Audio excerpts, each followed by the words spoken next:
tomorrow when we go.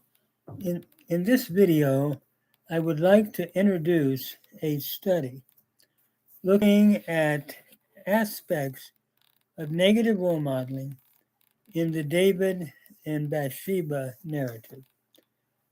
As I'm thinking about this, I want to begin with a basic introduction looking at this idea as to how I think we can introduce this subject.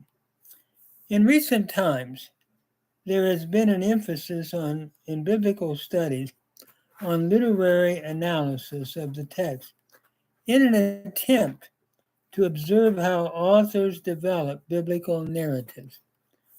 The purpose of this study will be to explore the literary dynamics of the David Bathsheba story, as well as its sequel in the Ammon Absalom account. This exploration may lead to the identification of certain didactic conclusions, as well as moral and ethical themes which the biblical writers desired to communicate to his audience. It's the biblical writer, I should say. From the outset, it should be noted that there are many ways at looking and interpreting a biblical narrative.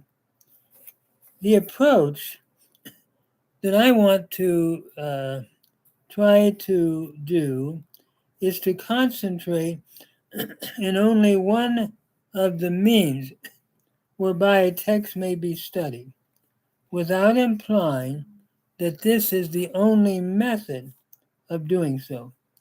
Throughout history, both Jewish and Christian scholars have interpreted the Bible from various hermeneutical approaches, demonstrating that the text was believed to have different layers of meaning.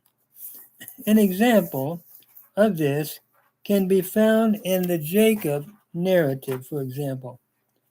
It is clear that one interpretive purpose of the text is to develop the covenant recorded in Genesis 12, 1-3, which promised that Abraham would become a great nation and that that God would bless him along with his descendants. This theme of pleasing and the growth of Abraham's offspring is then clearly seen in the repetition of the covenant blessing to Isaac and Jacob in Genesis 26 and 28, chapter 26 and 28. The Jacob story is the illustration of the development of Abraham's family into various tribes, which would subsequently become a nation. Surely then, a primary purpose in the telling of the Jacob narrative is to show how the seed of Abraham expands into the 12 tribes and to illustrate how God carries out his covenant promise to Jacob by its repetition throughout the story. At the same time, when the Jacob narrative is read, an ethical interpretation becomes evident. Jacob is pictured as deceiving his father, who could not see, by covering his body with a skin to conceal his true identity. As a result, he steals his father's blessing from his brother Esau, who is the firstborn. Later, Jacob flees and goes to Laban, where he works 7 years to gain Rachel. On the wedding day, the bride of Jacob is veiled, and he cannot tell that it is not Rachel. The previous scenario is therefore reversed. Laban deceives Jacob by giving him Leah, who is the firstborn and not the younger, thus showing an ethical retribution. The text shows Laban uttering an ironic statement. Quote, "It is not so done in our place to give the younger daughter before the firstborn daughter," in Genesis 29:26. The narrative does not stop with this example of the cause and effect in the dynamic of deception.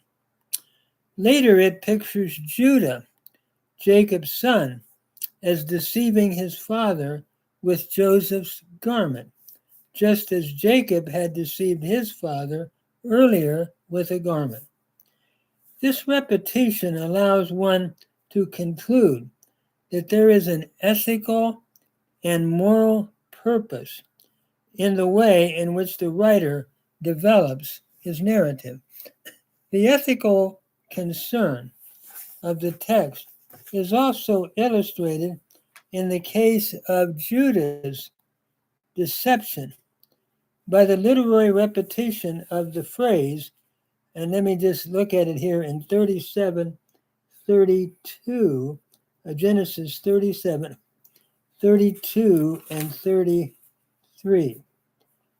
And I'm just looking that up, 32 and 33, which reads, "And they sent the coat of many colors, and they brought it to their father.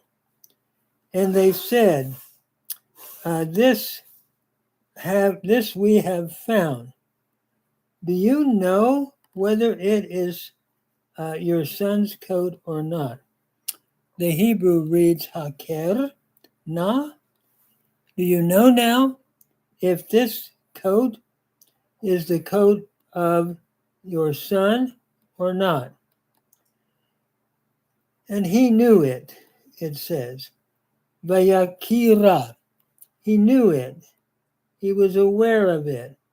It is my son's coat. An evil beast has devoured him. And so this is an example of how the repetition of haker and yaker is used.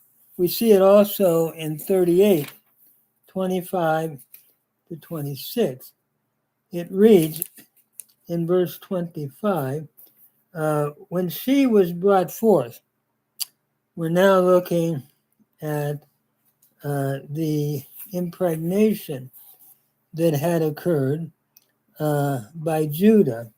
So when she was brought forth, notice what the text says.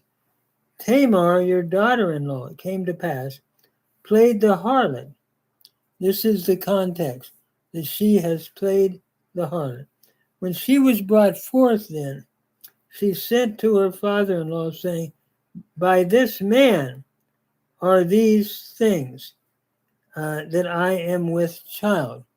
And notice what she says by the repetition then. Do you know? Again, hakerna. Do you know what these things are? The signet ring, the cords, and the staff, which Judah had given her. And Judah acknowledged them then. In other words, Judah knew. And the same question was asked that we saw in the previous example. Hakerna. Do you know? Do you know?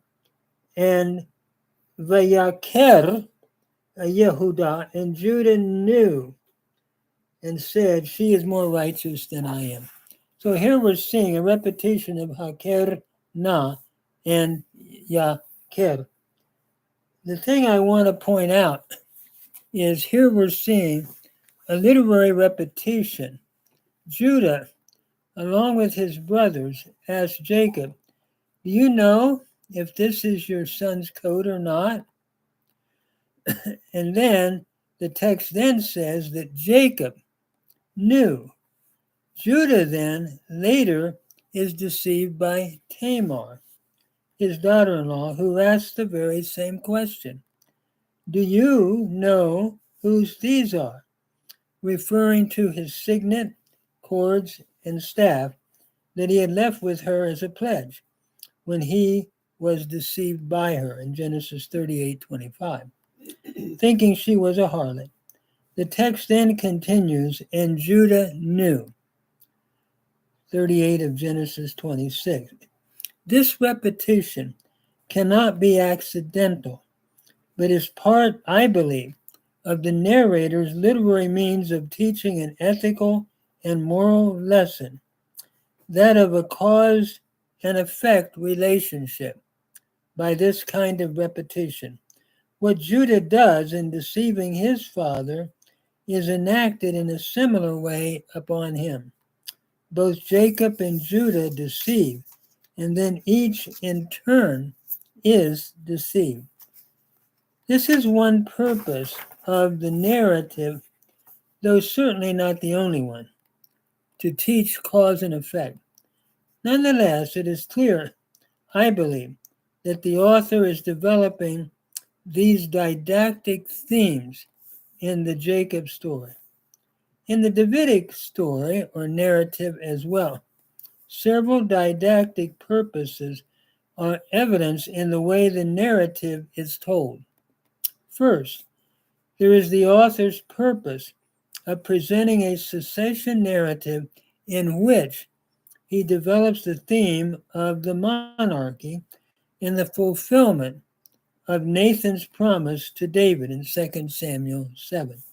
The author shows that kingship would come through the Davidic line, 2 Samuel 7, and that it would be established through David's descendants in spite of the actions of humans. This development is ingeniously traced through David's family when both Amnon and Absalom are set aside, and Solomon, in a most unexpected turn of events, and after human failure on David's part, is ultimately installed as the succeeding king. The fulfillment of the unexpected purposes of God is emphasized by showing that human expectations are reversed in God's choice. The author presents this in a circuitous way through the maze of human evil and God's mercy in the choice of Solomon as the next king. Secondly, the writer clearly illustrates how the judgment of God came upon the Davidic house, as promised in 2 Samuel 7. While the house of David became unstable, it was at the same time God's purpose to continue the office of kingship through the Davidic line. Along with the purpose of developing the theme of the Davidic line and of succession in the Davidic account, there is an ethical purpose, I believe, in the story, just as we saw in the Jacob narrative. One cannot read the narrative of David's crime against Uriah, followed by his self-condemnation, his son's death, and the continuing tragedy in his family, without seeing the author's intent to instruct. Also, one cannot help but notice the contrast between the earlier David, when he is without power, and the later one, when he obtained power and tragically abused it. Further, the author's contrast of Yahweh's forgiveness of David after his crime with David's lack of forgiveness of his son Absalom cannot be accidental. Such themes as loyalty, reflected in the way the writer characterizes Jacob and Uriah, human versus divine authority, the law of cause and effect in David's actions, the abuse of power and its consequences, the complexity of evil and its results, the suffering of the innocent resulting from evil action, along with clear elements of an anti-monarchic realism, are found in the Davidic story. While, as with the Jacob narrative, there are certainly a number of ways of interpreting the text. Among them is an ethical and moral interpretation, I believe, that is found in the way that the author tells the story and in the literary tools that the writer uses to augment its meaning. The method of discerning these ethical concerns needs to be studied with the literary dynamics used by the writer to drive the point home. This approach will not be a homiletical midrash or a subjective sermon. It will be controlled by literary investigation into the text with a view toward discovering the manner by which the writer reinforces moral wisdom. However, one may view the Bible, it is clear that the author considers God and his relationship to the human predicament an important subject. This is clear in the way the author includes Yahweh's activity in the overall story of David. For example, the author views the prophet Nathan as the deliverer of God's message to David, including his judgment and mercy shown toward David's action in 2 Samuel 11. In addition to communicating general moral and ethical lessons, the writer then also portrays the relationship of Israel's king to Yahweh. The author does not ignore the activity of God in history and God's relationship with the ethical and moral dimension of life. In approaching the David, Bathsheba, Uriah, and Ammon, Tamar, Absalom cycle of stories, traditional biblical interpretation has not given proper emphasis, I believe, to the negative aspects of David's character.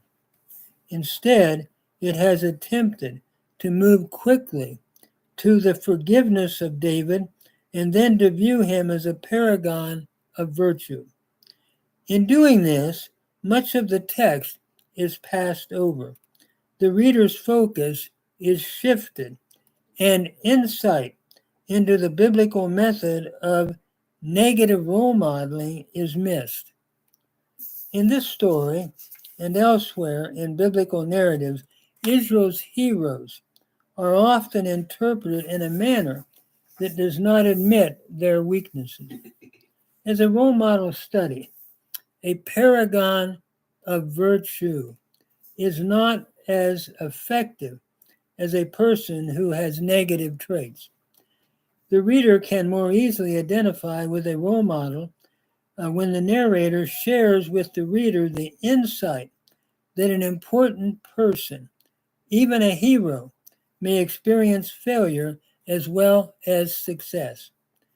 The method of presenting Israel's leaders with attention to their negative traits is found throughout the Hebrew Bible. In the treatment of such figures as Abraham, Jacob, Judah, Moses, Aaron, and Jonah. Similar themes of deception, the law of cause and effect, and the misuse of power are found in these examples. The theme of the abuse of power and its negative results is equally illustrated, for example, in the Ahab-Naboth narrative.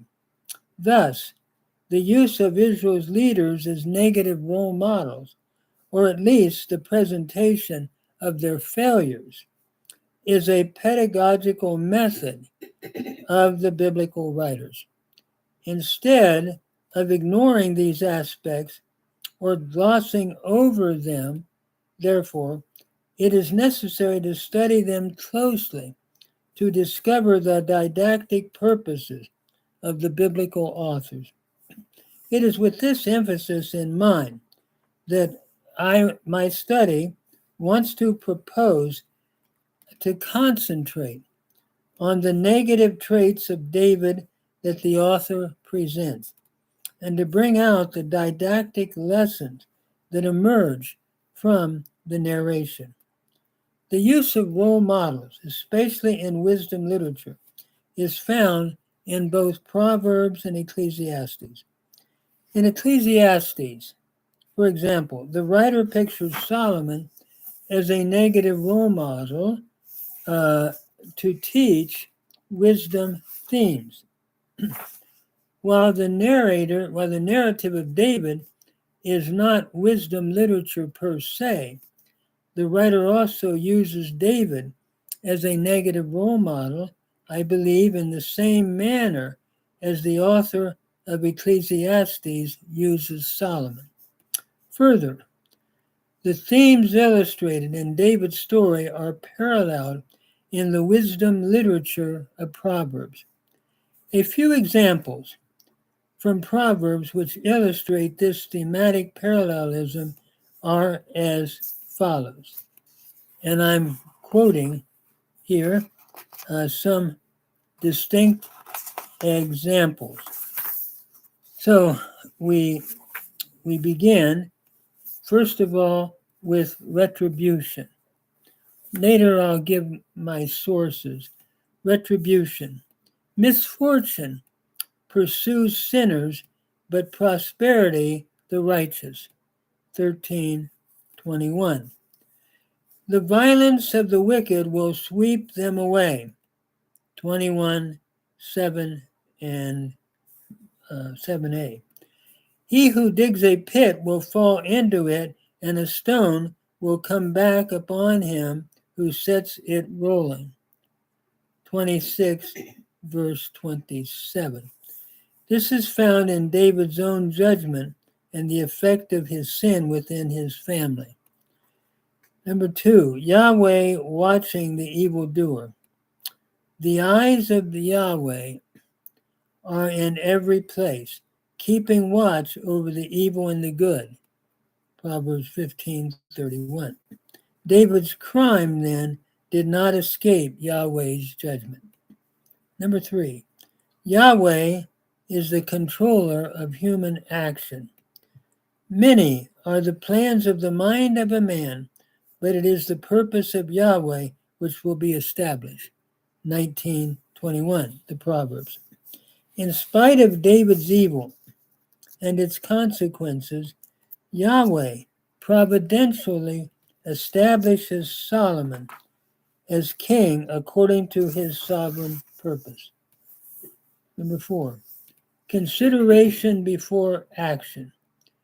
A prudent man sees danger and hides himself, but the simple go on and pay for it. Proverbs 27:12. This is an illustration by David's adultery and Amnon's rape of Tamar, or immoral conduct with Tamar.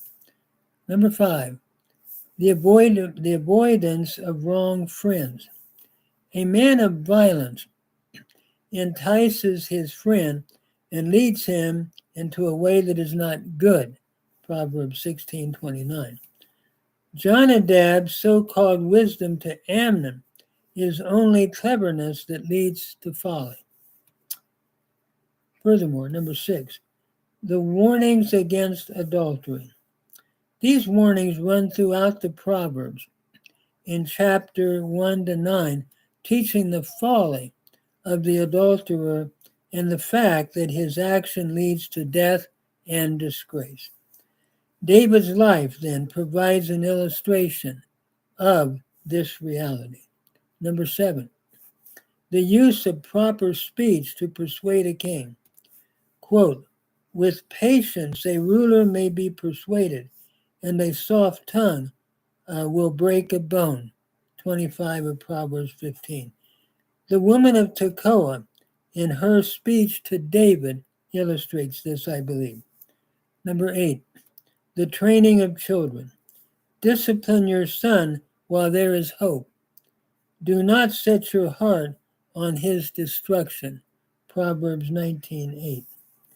The author uses David's relationship with Amnon and Absalom to show this theme. Number 9, the evil of the abuse of power. Do not say, I will repay evil. Wait for Yahweh, and he will help you. 20:22, Proverbs 20:22. Absalom's revenge of Tamar illustrates the tragedy of not obeying the counsel. Number 10, the evil of the abuse of power. Like a roaring lion or a charging bear is a wicked ruler over a poor people. 28:15. David abuses his power as king in his treatment of Uriah and thus illustrates this maxim. These are just a few examples which show that the writer, I believe, of the Davidic narratives was teaching wisdom themes through character modeling by use of narrative. While the Proverbs were probably not collected as yet, the same wisdom themes found in the Proverbs are present in the story of David.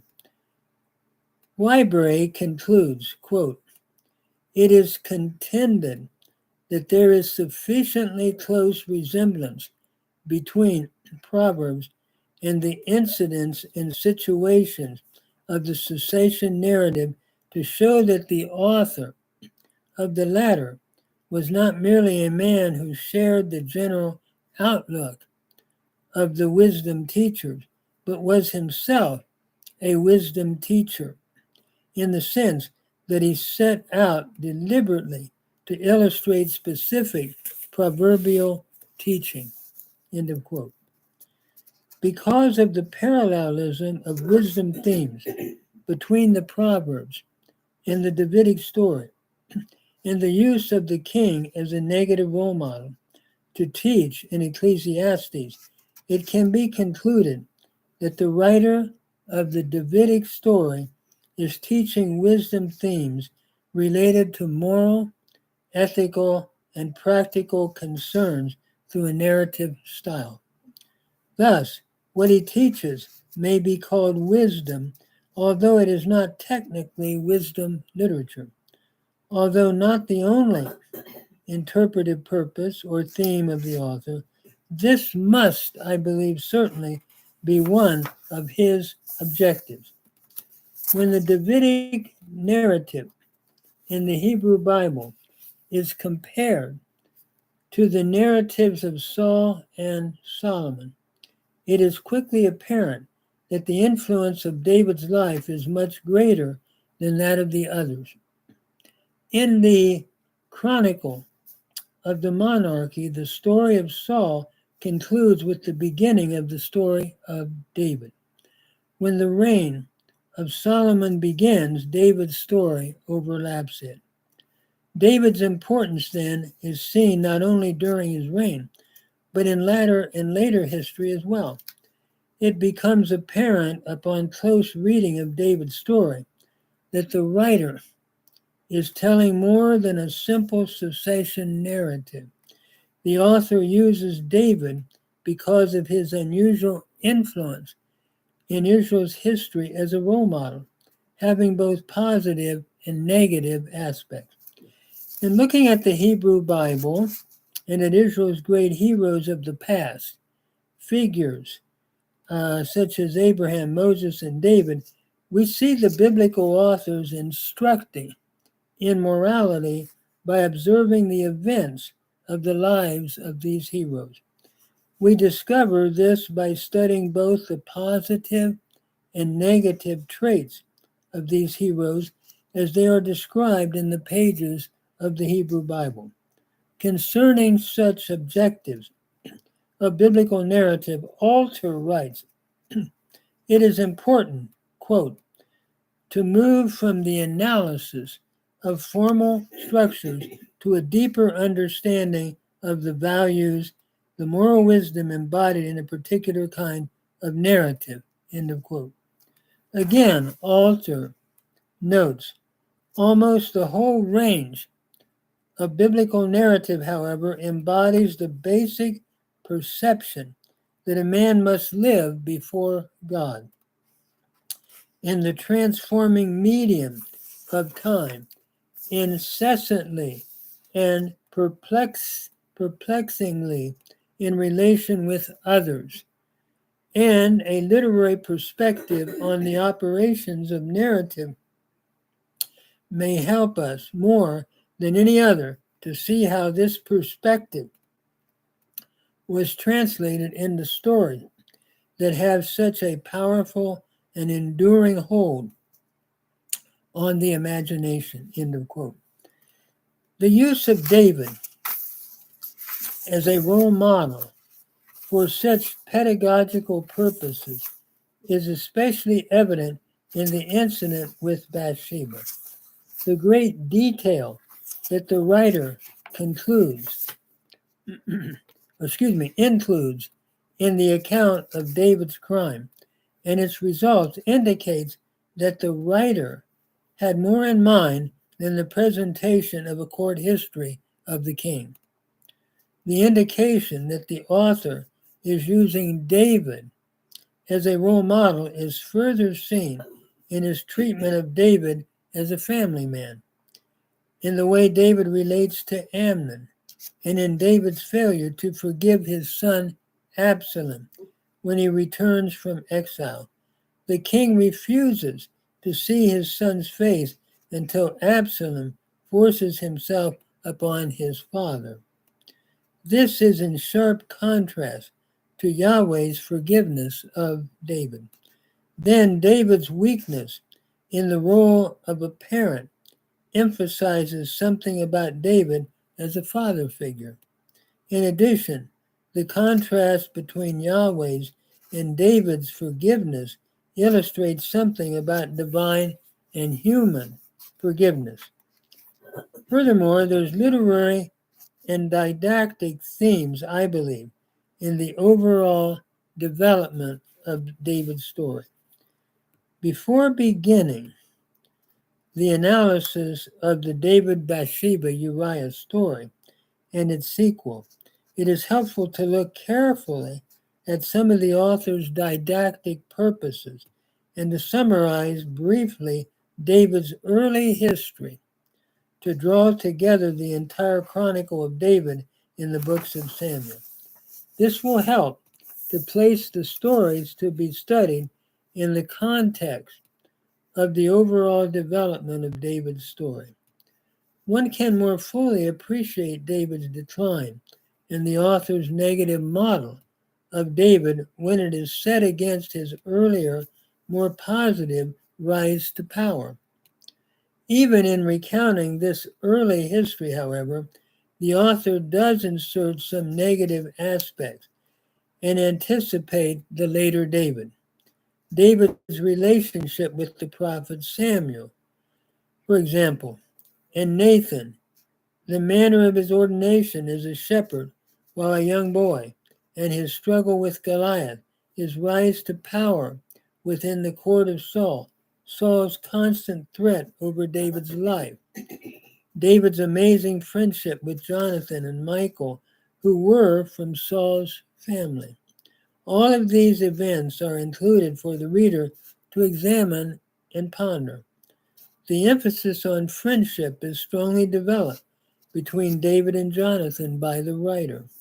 This friendship later affected Jonathan's son, Mephibosheth. Relationship themes, especially between friend and friend, father and son, and husband and wife, persist in the narrative. The telling of David's story also shows his character, especially in the early days of his life as he relates to Saul. The writer presents David's awareness that Saul was God's anointed. Even though Saul was constantly attempting to kill David, David would not put Saul to death. He continued to respect Saul's position. It is clear that the writer wants to emphasize this point because twice he shows Saul trying to kill David. Twice David preserves Saul's life. When Saul and Jonathan are put to death by the Amalekite, David condemns the Amalekite to die because he had killed Saul, God's anointed. Thus, the author is presenting in David a person who is not trying to gain the kingship by his own strength and plotting, but who waits on Yahweh to bring it to pass. David's sensitivity to God's anointed is an important theme, giving the reader a positive picture of young David. David's refusal to kill Saul also emphasizes a good quality of young David, his desire to create stability in his future kingdom.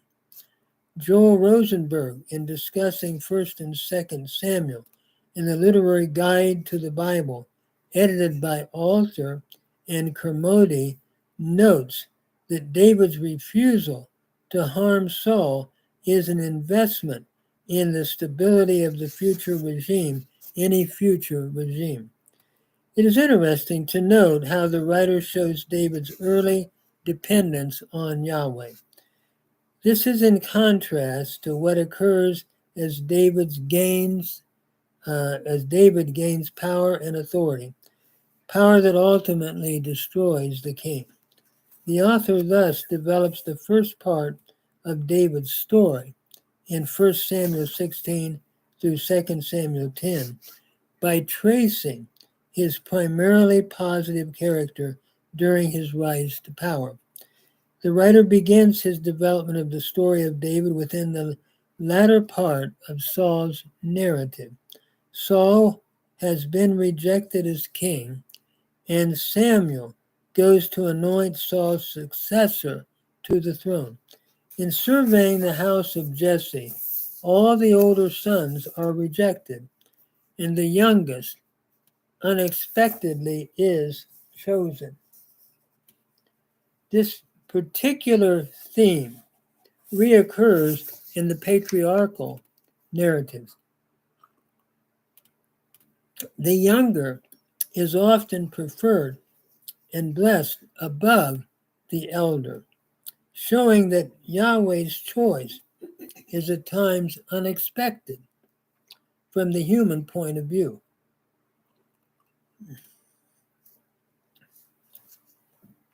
This can later be seen in the choice of Solomon. Thus, this anointing then of David at the very beginning of the story also indicates clearly Yahweh's sovereign choice that David be the next king. His is a divinely determined selection, while Saul was yet king. David's calling from his occupation as a shepherd is noteworthy, since in the ancient Near East, a king is often referred to as a shepherd. David's early occupation as a shepherd would later enable him to perform the political work of shepherding the people of God as Israel's king. This same theme occurs in the narrative of Moses, who was a shepherd before becoming a leader. As the story continues, the author traces the various forces that are at work. The evil spirit from God upon Saul, the good spirit sent to work in David, and God's presence and work in David as he fights with Goliath. In this struggle to determine which of the two powers, Israel or the Philistines, would be victorious, the narrator shows David meeting Goliath, not with Saul's sword, but rather with a slingshot and some stones. After trying on Saul's armor, David says, "I am not able to go with these, for I have not tried them." End of quote.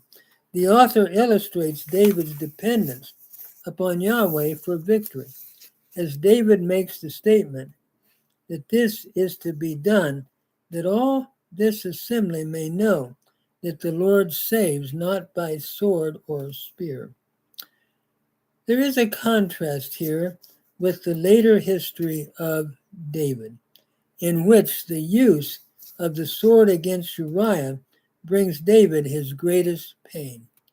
The narrative presents an irony here. When David depended upon God and not the sword, it led to his ascendancy. But when he abandoned God and used the sword, it led to his demise. The narrator thus presents the theme of the abuse of power with the increase of power. The text considers the subject of friendship as the writer tells of David's friendship with Jonathan. While Saul desires to destroy David because of his popularity, Jonathan, Saul's son, makes a covenant with David because he loved him as his own soul. This illustrates that friendship often transcends otherwise impossible barriers. This same kind of motif is found in the Moses story, where within the family of Pharaoh, Moses is cared for and protected. While Pharaoh was trying to destroy all the Hebrew males within his own household, protection was granted to Moses by Pharaoh's daughter. David likewise is protected and loved by Jonathan in the midst of a family, one of whose members, Saul, tries to destroy him. This illustrates how divine providence will often use the most unlikely sources to accomplish the desired end. It is also interesting to notice that even Jonathan and Michael seem to have an awareness that David is God's anointed, God's favored one, and all Israel and Judah alike love David. The theme of the jealousy of an older king against a younger, successful man who becomes a threat is next brought to our attention. The writer shows how jealousy can drive a man to violence and even madness. But in the midst of Saul's madness and attempts to kill David, David continues to have great success in all his ways. Notice 1 Samuel 18:14. Saul's hatred of David grows as he continues to fear him. 1 Samuel 18:15-29. And as he issues forth commandments to Jonathan and his servants to kill David, 1 Samuel 19:1, the narrator develops the theme of David's success in the early days of his life, in order to show that Yahweh is behind the salvation of David as king. Yahweh promotes his choice in the midst of human resistance. Saul continues in his attempt to kill David by having him bring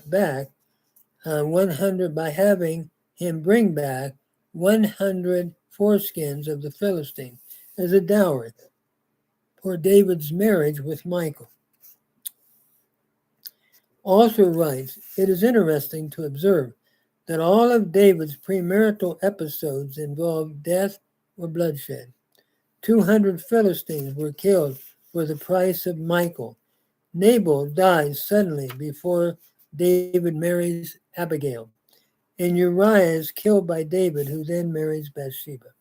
The writer develops David as a character associated with violence. Saul hopes that David will be killed in his attempt against the Philistine. David, however, survives, and in his zeal brings back 200 foreskins of the Philistine. Yahweh continues to protect this young man who will eventually be king.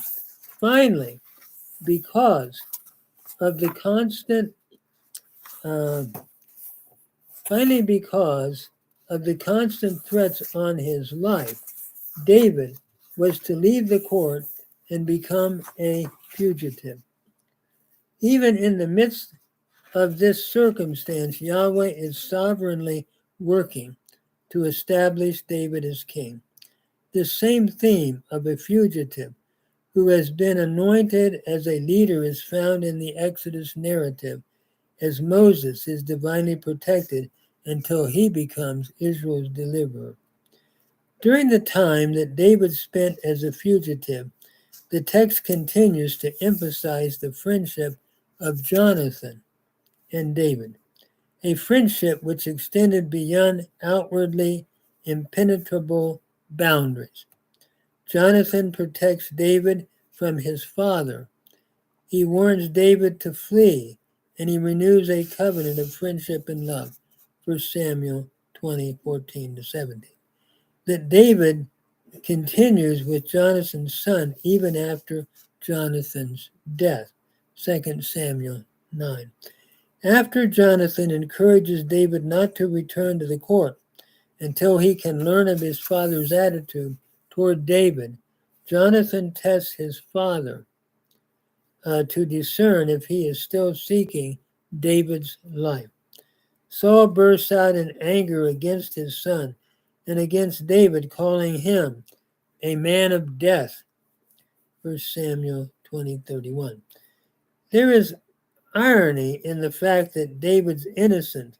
He is wrongly accused by Saul by being a Ben Mabit, man of death. Later, after David develops power and uses it wrongly against Uriah and Bathsheba, David will use the same term to condemn himself unwittingly.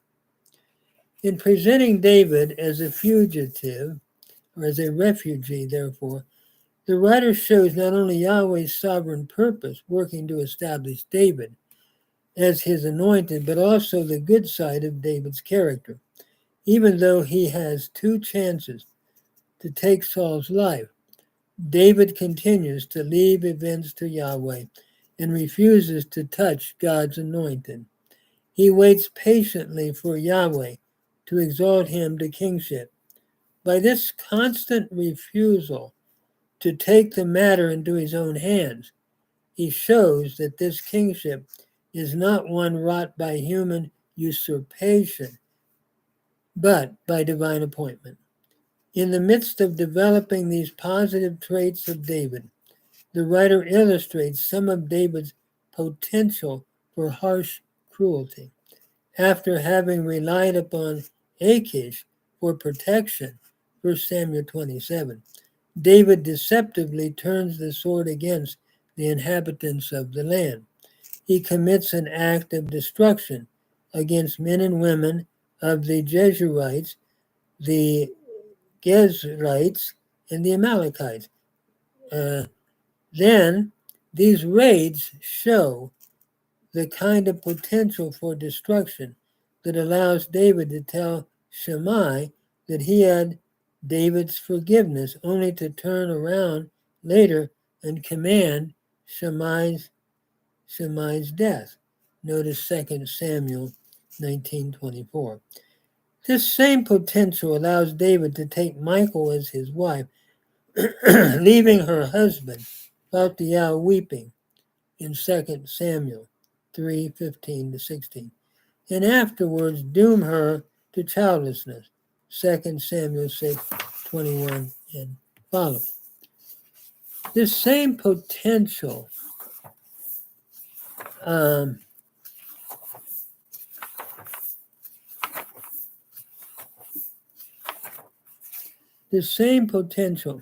allows David throughout his reign to use Joab and then later tell Solomon to destroy him, 2 Kings 2:6. It allows David deceptively to send Uriah away as a bearer of his own death warrant, 2 Samuel 11. In David's early history, the reader sees negative and sometimes brutal aspects of his character. After Saul's death, the narrative moves on to show how David became king over all Israel and how he established the capital at Jerusalem. It also portrays David's religious character as he brings the ark to Jerusalem and dances before it. David is shown as a person who could express deep religious and emotional feelings. He dances before the ark and is pictured weeping at other times in his life. In telling of David's treatment of Michal, the writer gives another indication of his emotional yet harsh character. Because she had criticized David's dancing before the ark, he sentences her to a life of childlessness. In light of his later crimes, this is to show that no one from Saul's family would be in the succession line as the next king. It also presents David as one who could act pitilessly even to those in his own family. After the narrator displays both David's deep emotion on one hand and his potential for cruelty on the other, he arrives at the high point in David's rise to kingship, the Davidic covenant, announced by Nathan. David's descendants are promised to sit on David's throne forever. Having shown us the apex of David's power, the author has prepared the stage for the gross misuse of his power and David's subsequent decline. This decline begins with the David and Bathsheba incident, which marks the turning point of his career and begins his eventual downfall. The detail of the David-Bathsheba story and the manner in which it is told illustrates the larger purpose of the court historian. He gives more information than is required for a simple court history. His rise to power prepares the reader for his downfall. The David-Bathsheba-Uriah narrative provides the author with the opportunity to develop further his pedagogical emphases. It is true that in presenting the Davidic story, the writer's purpose was to show Yahweh's sovereign control in the development of the monarchy. Yet, it is also true that much more is told than is necessary for that purpose. For this reason, it is proper to single out a particular section of the narrative and to examine it in order to observe how literary means are used to illustrate certain themes of wisdom and moral concern. Since most of the first part of David's life, found in 1 Samuel 16 to 2 Samuel 10, is presented in positive light with negative as well, it appears more instructive to examine the negative aspects of his life which occur in 2 Samuel 11 and following.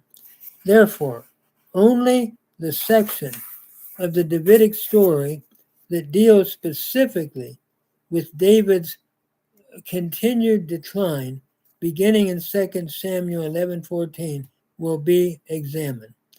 It is at this point that the predominant theme is that of David as a negative role model rather than a positive one.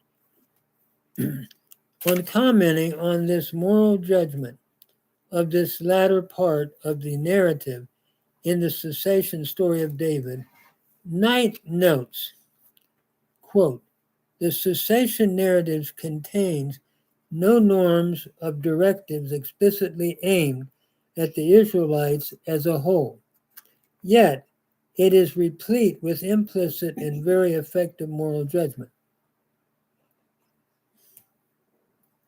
Is there a more forceful description of lust and manipulation than the story of David, Bathsheba, and Uriah, 2 Samuel 11? Or again, consider the inexorable path from ambition to demise in Absalom's quest for the throne, 2 Samuel 15 to 18. Or observe the sickness that occasions rape with the poignant insight about Amnon afterwards that the hatred which he had for Tamar exceeded the love which he had for her previously. 2 Samuel 13:15. Or can one read the whole cessation narrative without realizing by its end that in 1 Kings 2 exactly what can happen to those who dare to go counter to the wishes of the kings?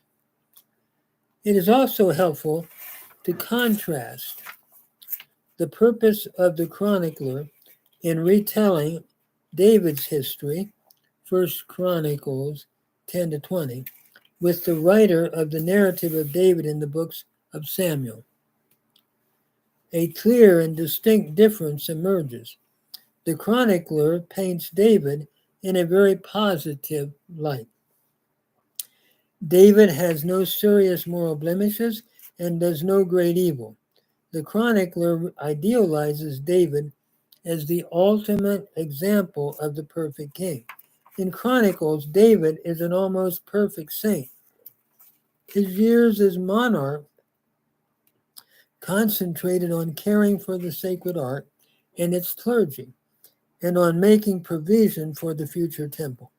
The author of Samuel, on the other hand, pictures David in a negative light in the section dealing with the demise of the kingdom, 2 Samuel 11 and following. This writer clearly shows the evil David does on the canvas of the biblical narration.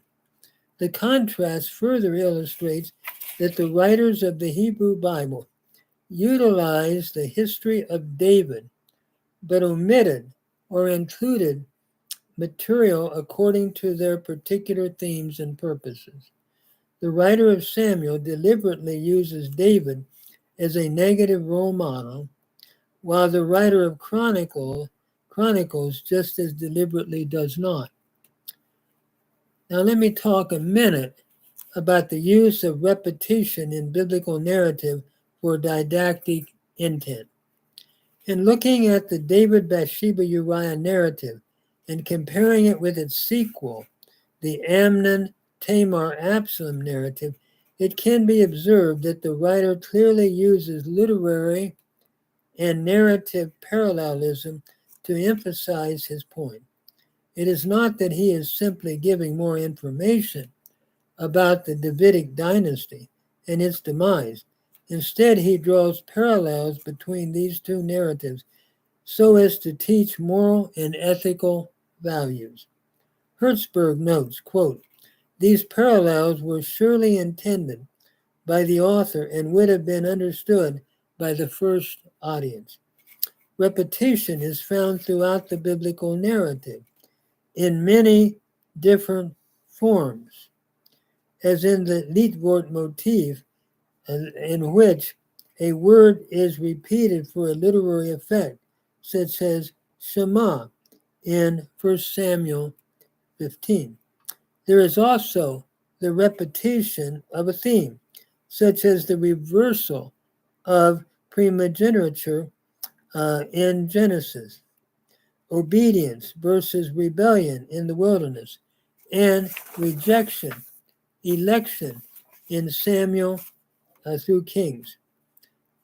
Number repetition is also common, as with the three companies threatened with destruction in 2 Kings 1, or Balaam's failures to direct his ass 3 times, or Joab's 3 catastrophes followed by a climactic fourth.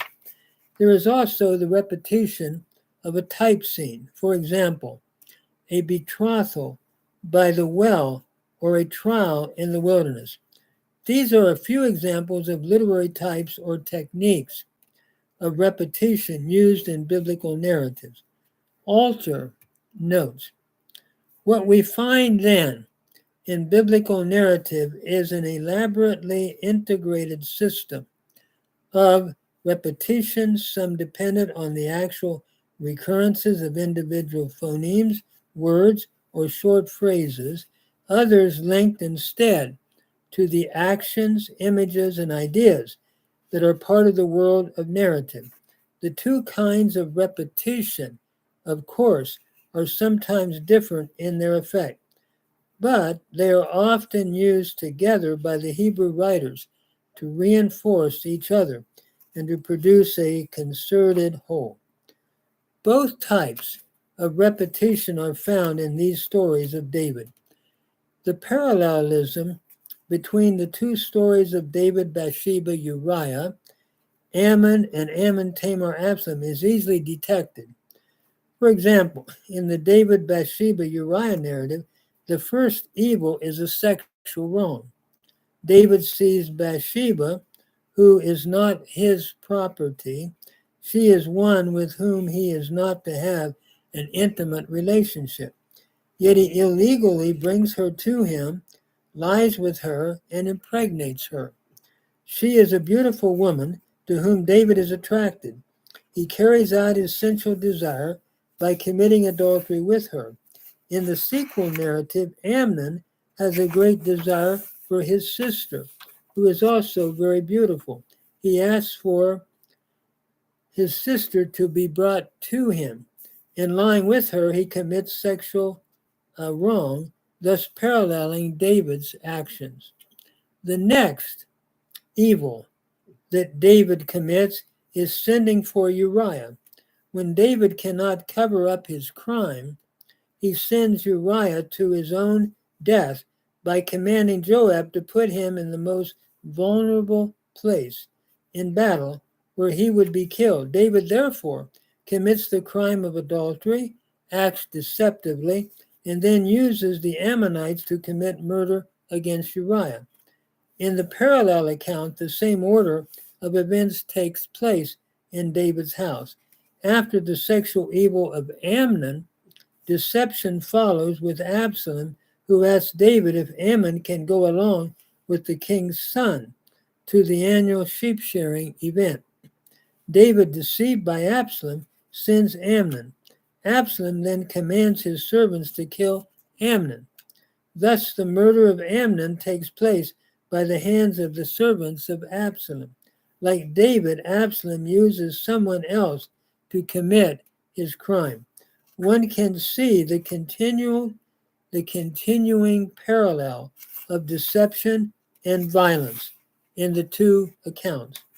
The king experiences in his own house the very crimes that he has perpetrated, as the author vividly shows the law of retribution and the effects of bad role modeling. After a cessation of David's crimes, Nathan tells David a parable. Its meaning is applied to David. He is the one guilty of the offenses described.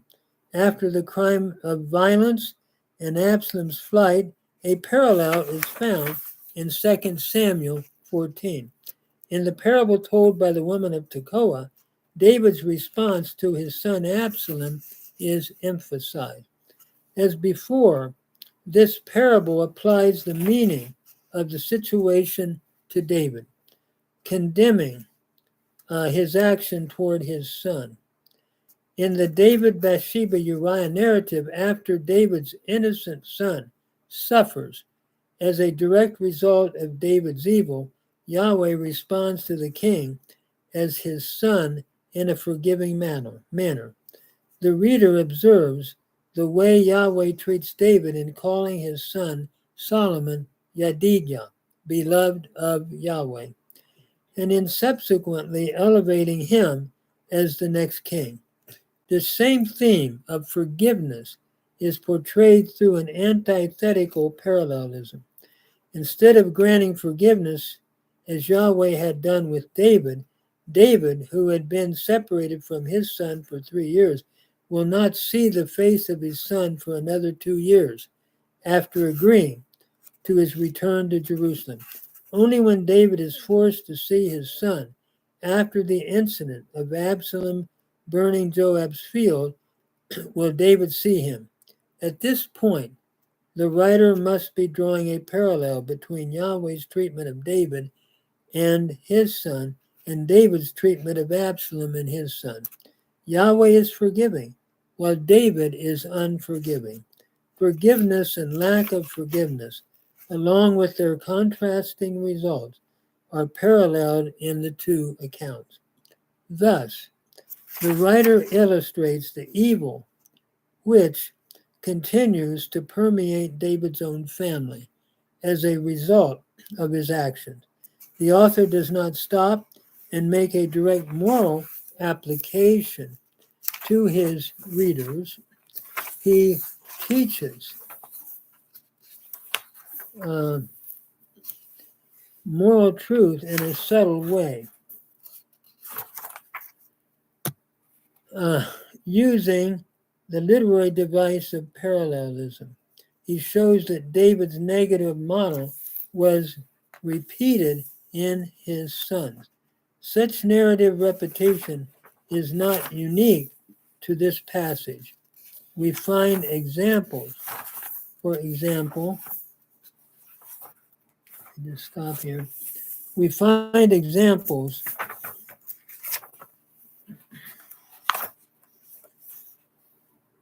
in the repetition of the Abrahamic narrative. Abraham lies concerning his wife Sarah. This is paralleled in Isaac, who commits the same act. Abraham's lie then repeats itself in his offspring. This same kind of parallelism let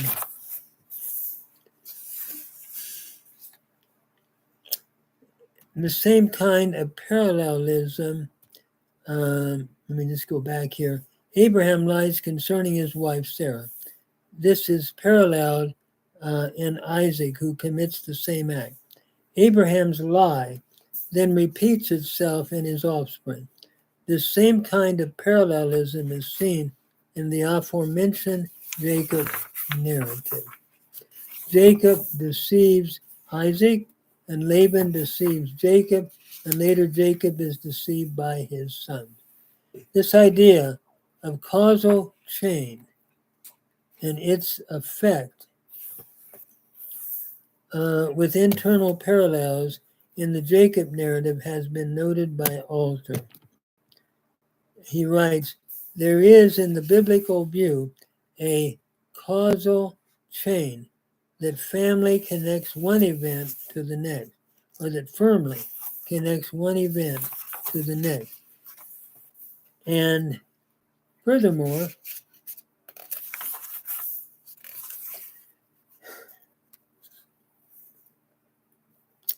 let me come back here. I just lost my place here. Such narrative repetition, let me come back. Okay. There is in the biblical view, this is a statement by Alter, a causal chain that firmly connects one event to the next, link by link. And that too accounts for a good deal of recurrence in the narrative shaping of events, for the analogy reinforces this sense of causal connection. One could say that everything that befalls Jacob flows from the fatal moment when he buys the birthright from Esau for a serving of lentil pottage. That event, of course, was itself prefigured in the struggle between the twins, and it is followed both causally and analogically by the theft of the blessing, Jacob's flight, his various confrontations with two rival sisters who are his wives, his contentions with his wily father-in-law, his wrestling with the angel, and even his troubles with his sons who deceive him with a garment, Joseph's tunic, just as he is masquerading as Esau deceived his own father with a garment. We've already alluded to this early on. This same kind of literary parallelism continues in Genesis 38 and 39, the author tells the story of Joseph's temptation by Potiphar's wife. Joseph escapes the temptation to sexual evil by fleeing. The author contrasts this with the story of Tamar, in which Jacob openly goes into Tamar, thinking she is a professional prostitute, and commits a sexual act with her. By placing these two stories side by side, the writer highlights the righteousness of Joseph as an example of positive model of behavior, a positive model, parallelism between Jacob, Isaac, and Jacob, Laban stories, and Joseph, Judah stories, and between the David, Bathsheba, Uriah, and Amnon, Tamar, Absalom narratives are all evidence of the effort to teach moral and religious truths through parallelism.